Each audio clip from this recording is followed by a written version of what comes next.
Dynamic pricing versus variable pricing.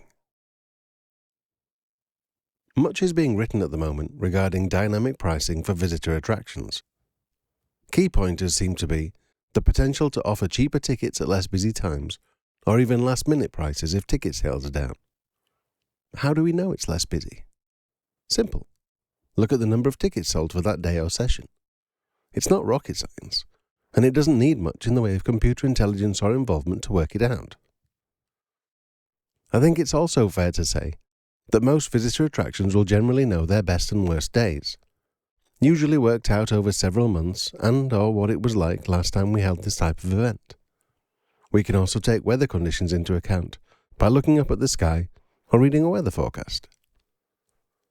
If, as a result of these findings, there's a decision to reduce prices to encourage people to book on the less popular sessions, is that really dynamic pricing? In my view, it's more about variable pricing and adjusting prices to meet local requirements, bookings, staff availability, and so on. For example, is an early bird discount variable pricing or dynamic pricing? I would suggest that it's only variable pricing in the same way that the price may vary the closer you get to the event. I guess the $64,000 question is, do you want the computer to adjust the prices based upon some mathematical equations or other algorithms, or do you want to be in control of the business? It would appear that there is a great movement to push people down the route of computer-generated pricing rather than variable pricing, where the buzzwords for computer-generated pricing is dynamic pricing. I make no secret of the fact that I feel the move to dynamic pricing is really an alternative way of implementing variable pricing. You could argue that this is because Merlin has had variable pricing now for over 10 years, and therefore I'm biased. That could be a relevant view.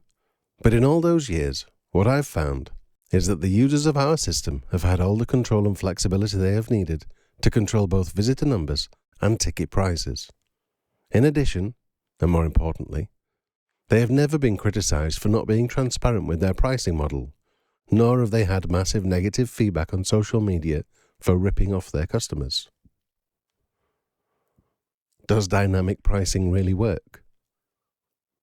Perhaps we should ask all those who tried to book tickets for the Formula One race at Silverstone recently, where in many cases, ticket prices were actually rising as people waited on the internet to pay, in some cases by as much as 50%.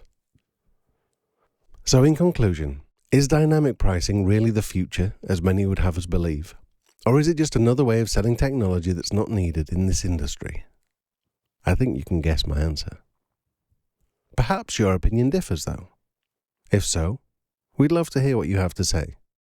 Why not connect with us on Twitter, where our handle is @Merlinsoft.